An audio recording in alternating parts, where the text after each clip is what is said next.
conseil de quartier bu Layène ñu ngi wëyal sax seenub activité ginnaaw rek ba ñu setalee juma bu Caaroy Tali Diallo tey ñu ngi fii ci jàkk Layène ngir defaat rek lu ni mel ki ñu koy xamal rek di Jamil Diop moom mi ngi ñëwaat sax ci setal bi nga xam ni ñu ngi koy def waaye tamit mi ngi dikkaat ci tëj gi nga xam ni seenub quartier daal dina koy tëj ngir xeex feebar bi ñuy wax Covid 19 moo tax sax bile association. ci setal bi ñu doon def fële ci jumaay Caaroy ñu ñëwaat ci nag ci suñu gox bi ñu dëkk en personne muy quartier Layène ñu ñëw defar jàkka ji def ko comme ni ñu defoon jumaay Caaroy setal ko bu baax a baax a baax nettoyé yooyu yëpp waaw autorités yi nag yi nga xamante ne ñoom ñoo dëkk ci quartier bi yëpp muy imaamu yi dëkk ci dëkk bi yëpp waxtaan nañ ci ak ñoom imaamu ratib bu jumaa ji ku mel ne Serigne Jibril Diop ak imam Mandione bi nga xamante ni quartier bi ñuy jàkka ji ñuy nettoyé nii mu benn yoon bi mooy deuxième phase bi autorité bi boo xamante ni nekk na ci dëkk bi yëg nañu ko ñun seedee kii bu quartier Layène ñun suñu mbir lool la mooy lépp loo xamante ni war na te buñ ko defee mu rafet nekk ci dëkk bi ak ci quartier bi ñun loolu la ñuy dox te lépp luñ ciy def itam dañ ci am ndigalu waa dëkk bi ak autorité yi même maire yëg na ko imam yi yëg nañu ko ñëpp a ko yëg parce que ñun lu baax la ñuy def loo xamante ni pour intérêt ñëpp la même commerçant yi nga xamante ni dañoo dëkk ak ñoom tamit yëg nañ ko waaye xaaruñu leen ci dara ndax ñun dañoo respecté suñu gox bëgg ko bëgg mu mel ne comme li président waxoon chaque 2 mois nit ñi war nañu defar setal boo xamante ni war nañ ko defar seeni gox ñun loolu la ñu continuer depuis bi ñu commencé ba léegi. kon nag ñi ngi sant waa dëkk bi yëpp di leen gërëm di sant tamit seede kii bi nga xamante ni ñoom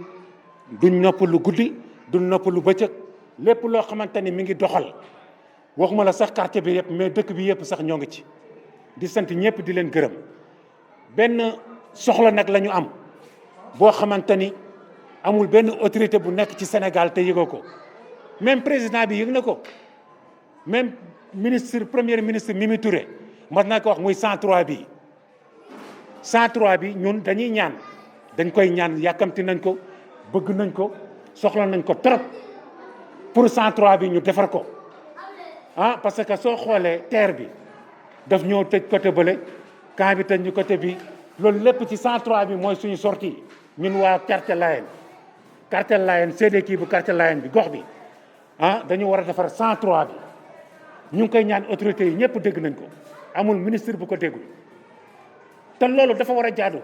parce que bu pont bi pare am na sortie bu nekk foofu boo xamante ni war nañ ko def dafa war a correspondre ak pont bi jógee Diamaguène wàcc jaar buntu gendarmerie Thiaroye ñëw jaar ci ñëw voie 313 bi génne foofu il faut ñu defar ko nawet baa ngi ñëw ñun ñi fi dëkk sonn nañ trop marché bi ak salte yeeg yëpp chaque semaine wala chaque 1 mois dina nettoyer mais il faut ñu defar ko assainissement. lu ni mel nag tax na rek ba askan bi nga xam ni ñoo dëkkee fii ci quartier Layène ñi ngi woo autorité yi ngir rek ñu daal di leen di wallu ñu daal di leen di defaral bile tali bu bon waaye sax jéem leen a defal ab passerelle bi nga xam ni nag nañ ci mën a jaaree ki ñu koy xamal rek di Talla Diop. autorités yi am na ñenn ñu réagir parce que ñun dañu nekk suñu deuxième phase tey jii bi doon def journée de nettoyage comme ni ñu ko tàmbalee woon ci jumaa ji tey ñu ngi deuxième journée bi commencé ñëwee ci quartier Layène ñu ngi ci tey mais boobu ba léegi liñ ci am ci ay répondants ci autorités yi bon ay cotisation individuelle la ci membres yi ñooy cotiser ak ñi nga xam ne ñoo jóge ci dëkk bi ci wàllu gel wàllu alcogel wàllu eau de javel ak lépp li nga xam ne matériel la aussi ñu ngi ciy participer. beneen bi aussi maire aussi keroog bi ñu demee dimanche passé suñu première journée réagir na mais ñun li lay wan ne ñun suñu bopp ñoruñu mooy bi mu ko indee dafa directement ci jumaa ji ñu yóbbu ko ci compte jumaa ji mooy dimbali nañu 50 000 yoo xam ne mu ngi fi mais dañu ko def directement mu dem ci waa jumaa ji ndax ñoo yeyoon dimbal boobu pour fàttali encore une fois que ni rek suñu bopp ñoruñu mais juste dañu bëgg que processus bu ñu nekk muy mosquée propre ñu lawal ko ci quartier yëpp rek ci jumaa yi ci jàkkee ji nekk suñu commune pour bu ñu génne ci sortie Covid bi rek au moins ñu xam ni ñun li ñu mënal suñu bopp xaaruñ ci kenn ñun en tant que organisation li ñu mënal suñu bopp xaaruñ ci kenn mooy ñu ngi ci nettoyage ñu ngi ci lancer alerte ci wàllu insécurité ci wàllu assainissement aussi également ci wàllu infrastructure parce que dañu cloîtré entre 2000 bu ñu ñëwee ci quartier bi contexte bi ñu fekk c'est contexte bu un peu particulier bu ñu xoolee terre bi daf ñu tëj à gauche ñu xool tali bi aussi tëj ñu à droite commerçant yi aussi am nañ une participation bu ñu ci def bu extraordinaire aussi ñu ngi leen di bàyyi xel aussi ñoom it def nañ ci seen wàll en tout cas ñu ngi lancé alerte ñun li ñu mën daal ñu ngi ci mooy nettoyer alerter nit ñi à ce que ñu xam ni Thiaroye jóg nañu nag pour vraiment defar suñu commune daal. am na yenn CDQ yoo xam bi ñu demee jumaa ji keroog CDQ bi nga xam ni moo nekk phase 1 ak phase ñoom au moins ñëw nañ jàpp ci liggéey bi mais ñun ñoo nekkoon initiateur mais jàpp nañ ci liggéey bi également ñu ngi xaar aussi di waaj dem La Rochette ak Biafra ñoom it seen CDQ di waxtaan nañu ñoom ba tënk nañu ni ñun bu ñu demee ak Amdalaay aussi bu ñu demee dinañ ñëw jàpp ci mbir mi ndax mbir dekkul mbiru CDQ Layène kese mais c'est un projet boo xam ak programme boo xam ni pour ñu parachever ko il faut que ku ci nekk dugal ci sa loxo quartier bu ñu dem CDQ bi dugal ci loxoom pour que vraiment mu am une réussite parfaite quoi. Mamadou Mansour Diop mi ngi ñaawlu ñàkkum passerelle bi nga xam ni nag jamono ji ñu ngi koy dund ak tali bu bon bi nga xam ni moom moo nekk ci bile quartier. Voilà, bon, comme vous l'avez si bien constaté, aujourd'hui nous sommes au quartier Layène, plus précisément au niveau de la mosquée du dit quartier, pour poser l'acte 2 de notre programme intitulé Mosquée propre, qui consiste en quelque sorte à contribuer à l'amélioration de la salubrité des mosquées. Ce qui est un investissement humain d'une importance capitale au plan religieux non seulement, mais également au plan culturel et au plan hygiénique, compte tenu de la situation actuelle, de la situation sanitaire de ce pays, de plus en plus marquée par l'avancée de la Covid-19. Ce qui fait que le fait de contribuer à la salubrité des mosquées est aujourd'hui une exigence des temps modernes. C'est ce qui nous a poussé aujourd'hui à poser l'acte 2 de ce programme qui a été enclenché ce dimanche passé au niveau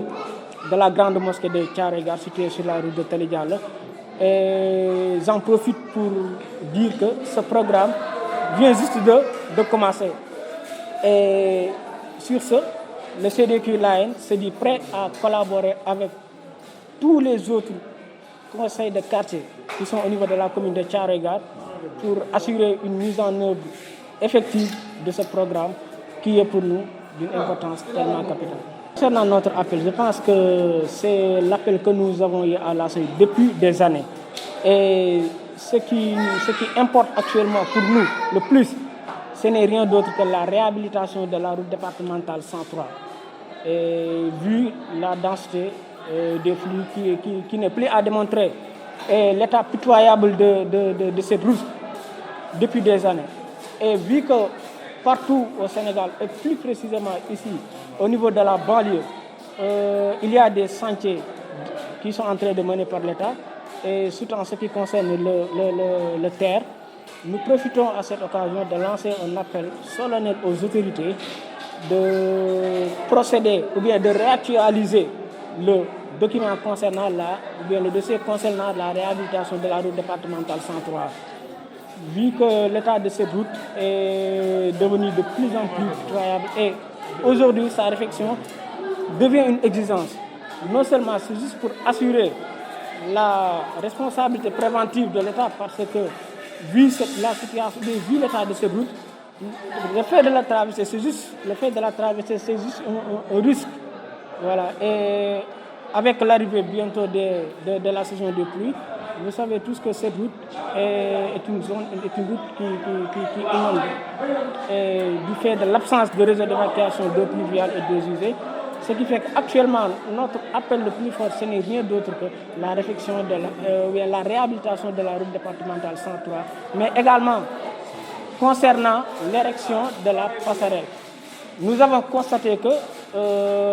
l'érection de la passerelle a été enclenchée depuis mai. Actuellement, le constat qu'il est facile de faire au niveau de Thiaroye Gare, c'est l'arrêt définitif concernant l'érection de cette passerelle qui va descendre au niveau de la gare. Et qui connaît bien la structure de la commune de Thiaroye Gare, dont le terre est venu diviser en deux, l'élection de cette passerelle est aujourd'hui également une exigence. Et je pense que nos appuis peuvent être résumés à ces 2 points. Concernant la réhabilitation de la route départementale 103 et la finition des travaux concernant l'érection de cette passerelle. Bien évidemment, nous avons reçu des réponses venant de ces autorités. Rien que le chef de village a donné une contribution tellement importante lorsque nous menons la première activité de nettoiement au niveau de la grande mosquée de Thiaroye-Gare. Également, le maire de la commune de Thiaroye-Gare a aussi donné sa participation. Mais également, nous ne pouvons pas mener ces activités d'une si grande ampleur sans avoir reçu d'accompagnement venant de part et d'autre. Et c'est le lieu de remercier ceux qui nous ont accompagnés, notamment les commerçants de la commune de Thiaroye-Gare, non seulement au plan matériel, mais également au plan financier et aussi ils ont même venu en participant au déroulement de ces. L'appel que nous lançons, c'est juste un appel aux droits citoyens. Parce que le fait de venir contribuer à l'assainissement de votre localité, c'est un acte ou bien c'est un devoir citoyen noble que tout le monde doit faire. Bien Thiaroye-Gare Pikine sax am nañu ñëwoon di ñu dimbali si ñoo ma woo téléphone di ma wax li ngeen def rafet na macha allah parce que période bi tamit il faut ñu def ndax nawet a ngi ñëw ak feer beeg li ci am jàkka yi fa ñu defar leen en nettoyé mais nag li ñu gën a ëppal solo lool mooy set ak suñu tali bii yow tali bi ngeen ñëw fa ngeen jaar gis nga ni damay doy na waar daal doy na waar trop te oto mbay tim mooy dimbali ñu taxaw oto mbay naan peep balaa ngay génn fekk mu egg essence ba doo tuur mbalit ñu jàppale ñu baax di daal jigéen ñëpp ak góor ñi kàtte yëpp war nañ ciy def wut royukaay wax dëgg yàlla. ñàkkum passerelle dëkkuwaay bu tëju tali bu bon